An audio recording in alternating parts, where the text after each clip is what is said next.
pediatric prescriber in California. I work with adolescents. Some children, mostly adolescents, teens, a lot of adults with substance use disorders, and I wanted to know kind of what your research can account for the developing brain, the formation of addiction. I personally have gotten very wary of prescribing stimulants to kids because of some research I've seen that's very predictive for substance use disorders later on in life. But really the THC thing is kind of what I wanted to come back to, because now that weed is legal in California, things are very different. The landscape's changing a lot. And thinking back to, there was a big study in Sweden in 2015 about the formation of schizophrenia type disorders, followed a lot of people. And I'm just kind of wondering if you could speak a bit about like the adolescent developing brain and addiction. Thank you for that question. I don't know, what year is this, 2019? Maybe about 20 years ago. Yeah, exactly, 20 years ago. It was the decade of the brain. In the United States, we proclaimed this, the decade of the brain. From 2000 to 2010 was the decade of the brain. And we got really interested in that question kind of thing because of knowledge of the prefrontal cortex taking a long time to reach maturation.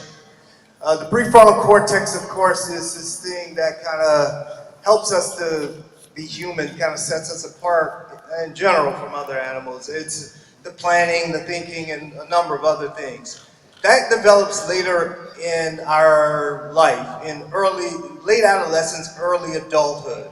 And so people became concerned about drug use, the impact of drug use on prefrontal cortex development. That concern, by the way, is overblown. So that's just, I want to start there. And I'll tell you why. Two of my kids have asthma, very bad asthma. And they've had it, they grew up in New York. New York is a dirty, rat-infested place, and so that contributes, of course. So they've been on medications, albuterol, a number of medications to deal with this sort of asthma.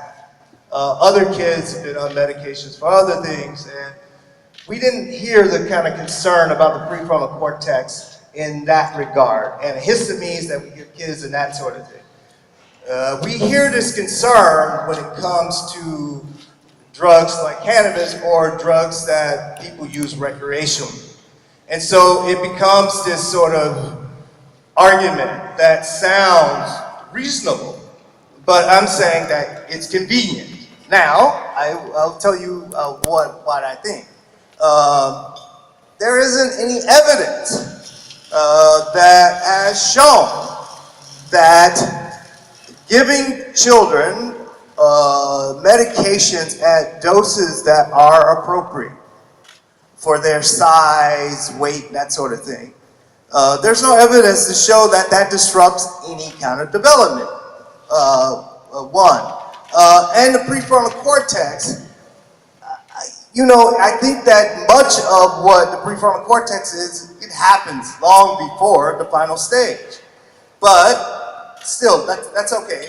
It is something that I think we should pay attention to in general, but the evidence for it is not, there isn't any. There's more evidence, for example, for subjecting U.S. kids, or allowing U.S. kids to play American football. That's